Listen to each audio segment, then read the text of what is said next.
नमस्कार, स्वागत है आपका मेरे चैनल मेरी दुनिया कामना त्रिवेदी में। भैया दूज की सबको बहुत बहुत बधाई।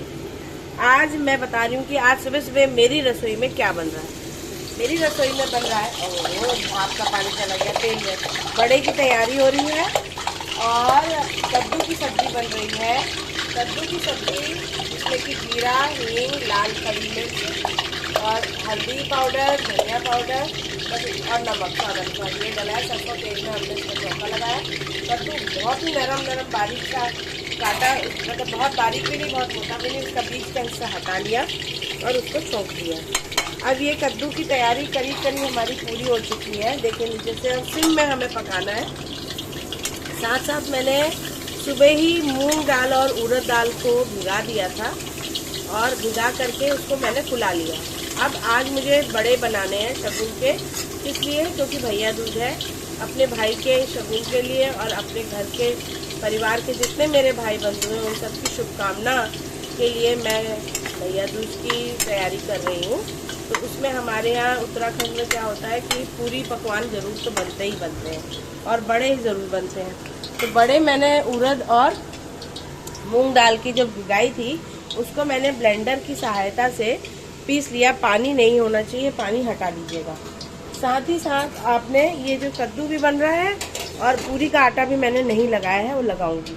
अब जैसे ही मैंने दाल थी वो भून भान के मैंने रेडी कर ली ना, तो पीस ली और पानी हटा दिया।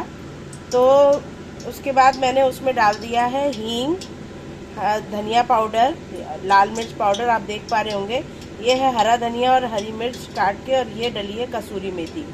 तो इतनी सारी चीज़ें और सौंफ थोड़ा सा मैंने पाचन के लिए डाला है। सौंफ और अजवाइन आप डाल सकते हैं। अब यही वो सही समय है जिस समय कि हमें इसको मिक्स कर लेना है।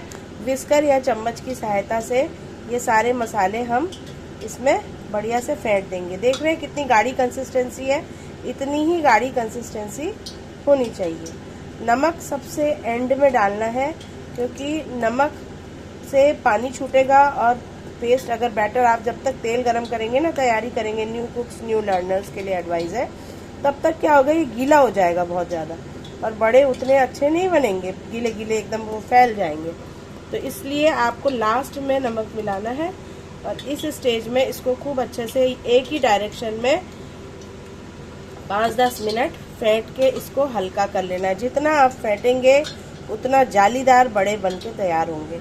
अदरक भी इसमें 2 इंच टुकड़ा अदरक का भी घिस के डालना चाहिए था, और मैं क्योंकि आज बहुत ही जल्दीबाजी में हूँ ऐसा लग रहा है मुझे, क्योंकि आज मेरी मेड भी नहीं आई थी, तो सफाई भी करनी थी और घर का काम भी देखना था। तो सुबह के नैतिक कार्य अभी फिनिश हुए हैं, तो झटपट से मैंने कहा अब मैं किचन का काम पकड़ लेती हूँ। इधर बड़े बन जाएंगे, उसके बाद मैं आटा लगाऊंगी पूरी का और फिर पूरी बनाऊंगी। थोड़ा सा नमक इसमें मैं डालूंगी अब, क्योंकि तेल बिल्कुल गर्म हो गया है, और साथ के साथ उसको निकालती जाऊंगी। अदरक के लिए मैं रिक्वेस्ट करूंगी आप लोग जरूर डालिएगा, उससे स्वाद बिल्कुल निखार आता है। दही बड़े वाले बड़े नहीं बन रहे हैं, ये सूखे बड़े बन रहे हैं। अगर मतलब जो चटनी के साथ हम खाते हैं, अगर दही बड़े के बड़े बनाने हो तब आप नमक भी मत डालिएगा, सिंपल बड़े बनेंगे, तब ये मसाले कुछ नहीं पड़ेंगे।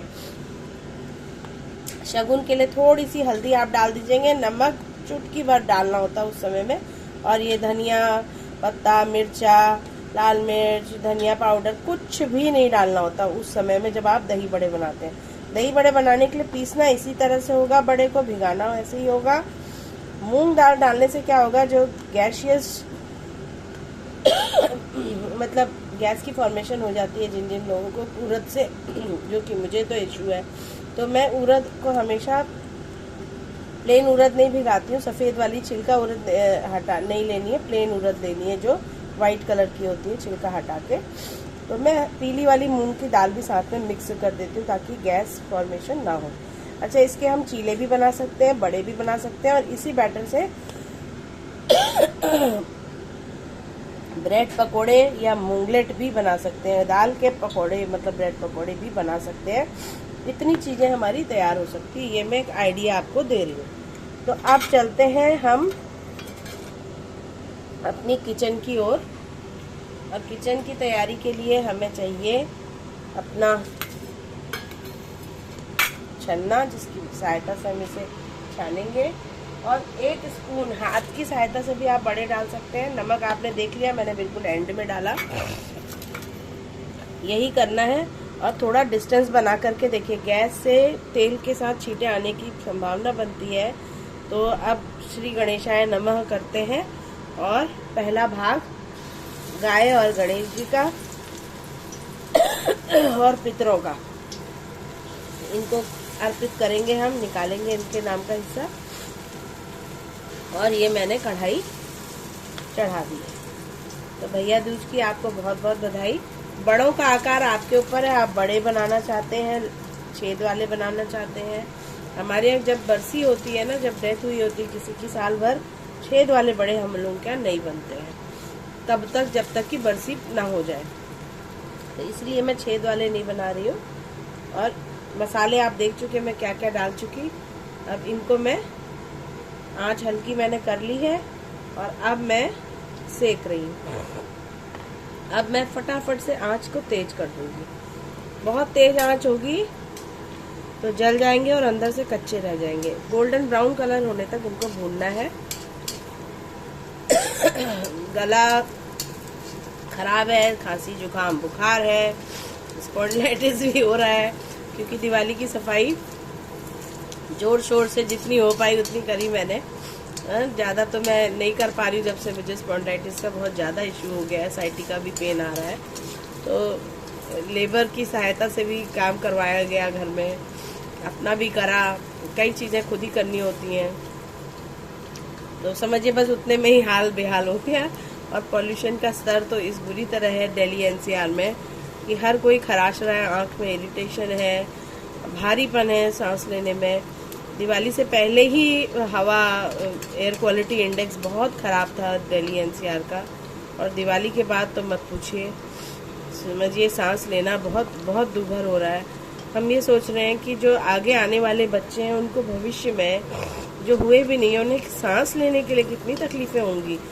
दिल्ली एनसीआर करीब करीब गैस चैम्बर में कन्वर्ट होते जा रहा है, क्योंकि आबादी तो है ही, और जब मल्टी स्टोरीज बिल्डिंग होंगी उतनी आबादी होगी। तो हाँ देखिए, दिवाली सबके घर की है, सभी बनाएंगे त्यौहार, खाना सबके यहाँ ही बनेगा, पटाखे सब फोड़ेंगे। तो मल्टीपल टाइम अगर पोल्यूशन होगा एक ही जगह पे, तो वो कितने टाइम इंक्रीज हो जाएगा पोल्यूशन, ये सोचने वाली बात है। और जबकि पेड़ कट चुके हों तो वो पोल्यूशन एब्जॉर्ब भी कहाँ होगा, क्योंकि पत्तियाँ, पेड़ ही नहीं है तो पेड़ नहीं है तो पत्तियाँ कहाँ होंगी। मतलब ऐसे विचार मेरे भी दिमाग में आते रह रहे हैं आजकल कि आगे आने वाले 10 सालों में, करीब मुझे यहाँ पर इस जगह पे 2006 से मैं हूँ जहाँ मैं रह रही हूँ, तो तब से आजकल के जो पिछले 5 साल हैं, ये पोल्यूशन का मैं अति देख रही हूँ। इस साल तो बहुत ज़्यादा देख रही हूँ। तो आगे आने वाले 10 सालों में क्या सिचुएशन होगी दिल्ली एनसीआर की। भाई मल्टीपल फैमिलीज होंगी तो कूड़ा देखिए उतना ही निकलेगा, तो कार्बन का फॉर्मेशन, प्लास्टिक यूसेज उतने नंबर ऑफ टाइम मल्टीप्लाई होता जाएगा।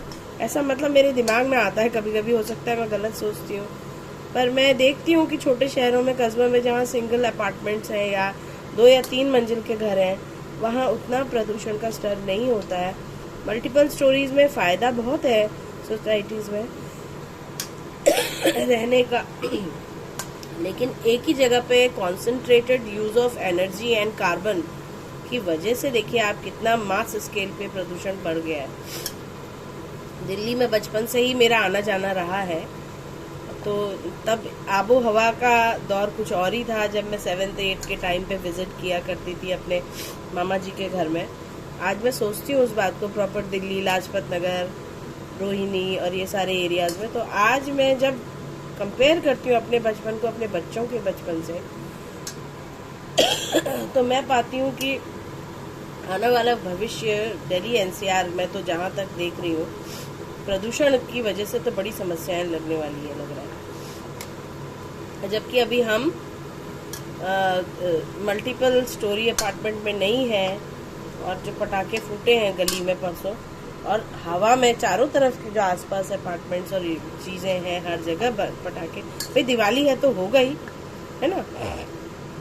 लेकिन चाहे पराली जलाने की वजह से प्रदूषण बढ़ा हो, चाहे पटाखों की वजह से बढ़ा हो, कुल मिला के एक ही जगह पे कॉन्सेंट्रेटेड पीपल आर लिविंग, यानी बहुत ज्यादा लोग एक ही एरिया में सघन तरीके से रह रहे हैं।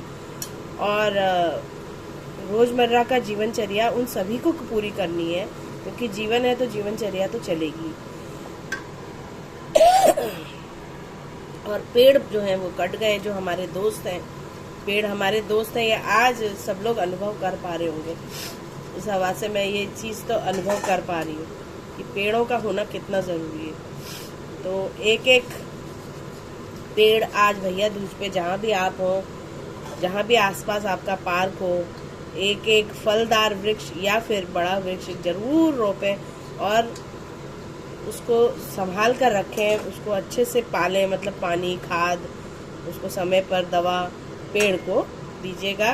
तो देखिए पार्क भी लहलहाएगा, आसपास का एनवायरनमेंट में भी थोड़ा बहुत जो भी हम मिनिमम चेंजेस कर सकते हैं वो हम कर सकते हैं। मेरे पास छत है तो मैंने कुछ पौधे छत में बोए हैं गमलों में। इसी तरह आप छत जिसके पास हो तो वो ये कर सकते हैं। छोटा मोटा आंगन हो तो वहाँ लगा सकते हैं। आंगन तो कॉन्सेप्ट ही ख़त्म हो गया है दिल्ली NCR में, क्योंकि फ्लैट्स में इतनी जगह नहीं होती है गाड़ी पार्किंग की वजह से भी। तो आप कह रहे होंगे ये भैया दूज में बड़े के साथ कौन सी बातें लेकर के बैठ गई। ऐसी ही बातों में बात चली तो खांसी से होते होते प्रदूषण से होते होते हम टॉपिक से बाहर आ गए। अब वापस आते हैं टॉपिक में बड़े के। तो ये आपने देखा मैंने पहला बैच बिल्कुल निकाल लिया है। इसको सॉस या हरी धनिया पुदीने की चटनी के साथ आप खा सकते हैं। दही डाल के जो हरी धनिया की चटनी है उसके साथ भी बना सकते हैं। मैंने टमाटर की चटनी, धनिया की चटनी चैनल में पहले से डाली है, आप देखिएगा मेरी दुनिया कामना त्रिवेदी में आप पाएंगे। ये कुरकुरे करारे गोल्डन ब्राउन कलर के देखिए बड़े मूंग और उड़द दाल के बन गए हैं। और मैं फटाफट से अपने पितरों का भाग और गाय का भाग और गणेश जी का भाग निकाल लेती हूँ, है ना। और 3 भी नहीं रखे जाते तो 4 मैंने निकाल दिए ये बड़े। अब बाकी के हम लोग ये अलग हो गए और ये अब हम कंज्यूम कर सकते हैं। सेकने का तरीका आपने देख ही लिया, पिट्ठी आपने उड़द की देख ली, ब्रेड भी मेरे पास रखी है। अभी फटाफट से मैं ब्रेड के भी कुछ आपको बना करके दिखाती हूँ। 2 बैच जरा तैयार कर लूँ। ब्रेड पकोड़ा जैसे हम बनाते हैं ना, बेसन में लपेटते हैं, उसी तरीके से आप इसको लपेट सकते हैं।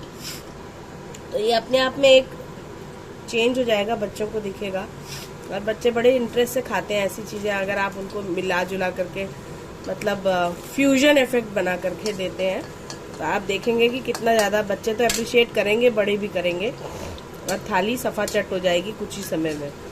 अच्छा, ये बड़े के बाद हम बनाएंगे पूरी। तो आज का हमारा मेन्यू है पूरी, बड़े और कद्दू की सब्जी।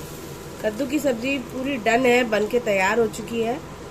अगर उसमें आपको खट्टा मीठा स्वाद चाहिए तो थोड़ी सी इमली भिगा दीजिए और उसका जो गूदा है यानी कि जो पल्प है उसको अलग कर दीजिएगा, हार्ड पल्प, और उसका पानी जो है उसको इसमें डाल दीजिएगा। और साथ ही साथ ये देखिए बिल्कुल रेडी हो गई है। इसमें अगर ना वो चाहते हो तो आप खट्टापन, नींबू रस डाल सकते हैं और चीनी थोड़ी सी डाल दीजिए। वो एकदम लास्ट स्टेज में ये डलता है खट्टा और मीठा, क्योंकि खट्टा और मीठा पड़ने से क्या होगा, कद्दू पक नहीं पाएगा। तो ये कद्दू की सब्जी खट्टी मीठी तो मैं नहीं बना रही हूँ आज क्योंकि गला ख़राब है। आप बना सकते हैं, मैंने आपको बता दिया कि क्या करना है टेस्ट चेंज करने के लिए। और ये बड़े बन के तैयार हैं। कैसी लगी आज की रेसिपी बताइएगा, बनाइएगा, खाइएगा, खिलाइएगा। खाने खिलाने का सिलसिला ना थमे। चैनल को भरपूर सहारा दीजिए, लाइक शेयर सब्सक्राइब करिए और बनाइए और बना करके कमेंट करके बताइए कि अगर आप इस तरह के मूंग दाल और उड़द दाल के ये मसालों के साथ बड़े बनाते हैं तो आपके बड़े कैसे बने। और गोल्डन ब्राउन करके उन्हें बढ़िया से नॉर्मली भी आप नाश्ते में, सुबह शाम में भी सर्व कर सकते हैं, अपने गेस्ट को दे सकते हैं। तो ये थी आज की रेसिपी। फिर मिलती हूँ किसी और डिश के साथ। तब तक के लिए राम राम, नमस्कार और धन्यवाद।